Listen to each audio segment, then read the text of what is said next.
اسرائیلی جارحیت کے بعد ایران نے اسرائیل پر سینکڑوں میزائل اور ڈرون فائر کیے ہیں، جن سے اسرائیل میں کم از کم 24 افراد مارے گئے ہیں اور سینکڑوں زخمی ہوئے ہیں اور کئی عمارتوں کو بھاری نقصان پہنچا ہے۔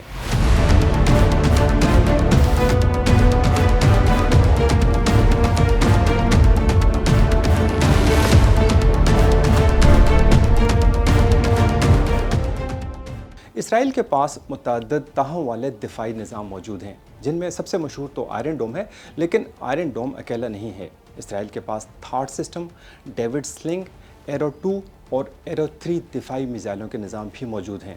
اس کے علاوہ امریکہ بھی میزائل گرانے میں اسرائیل کا ہاتھ بٹا رہا ہے۔ ان ساری تہوں کے باوجود ایک اسرائیلی فوجی اہلکار نے بتایا کہ اسرائیل کا دفاعی نظام صرف 80 سے 90% تک مؤثر رہا ہے، اور یہ کہ کوئی بھی نظام مکمل طور پر مؤثر نہیں ہوتا۔ اس کا مطلب یہ ہے کہ 10 سے 20% ایرانی میزائل اسرائیل کے دفاعی حصار کو توڑتے ہوئے ملک میں داخل ہونے اور تباہی مچانے میں کامیاب ہو گئے۔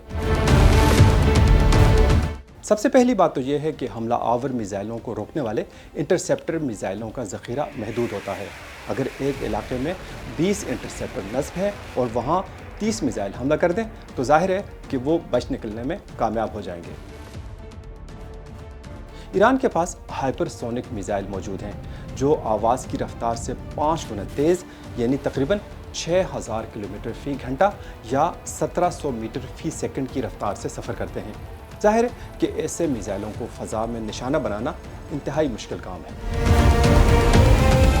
ایران کا فتح 2 missile hyper sonic glide vehicle یا HGV-7 لے کر چلتا ہے، جو راکٹ سے الگ ہو کر زگ زیگ طریقے سے سفر کرتا ہے اور دفاعی نظاموں کو دھوکہ دے سکتا ہے۔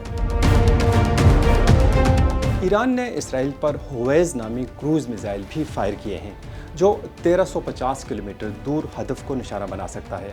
یہ کم بلندی پر سفر کرتا ہے اور ریڈار سے زیادہ آسانی سے بچ نکلتا ہے۔ ایران کا ایک اور حربہ سستے اور نقلی میزائل اور ڈرون استعمال کرنا ہے، جنہیں دفاعی نظام بڑا خطرہ سمجھ کر ان پر میزائل داغ دیتا ہے، جبکہ اصل میزائل بعد میں پہنچتا ہے۔ ایران کے کچھ میزائلوں میں ایسی ٹیکنالوجی موجود ہے جو ریڈار پر نظر نہیں آتے۔ ایران کی ڈرون ٹیکنالوجی خاصی ترقی یافتہ ہے اور روس بھی یوکرین میں ایرانی ڈرون استعمال کر رہا ہے۔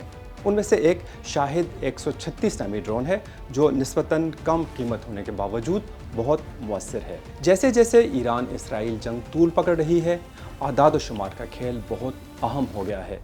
جنگ کے اس مرحلے کا فیصلہ اس بات پر ہوگا کہ ایران کے پاس فائر کرنے کے لیے کتنے میزائل بچے ہیں اور اسرائیل کے پاس انہیں روکنے کے لیے کتنے انٹرسیپٹر موجود ہیں۔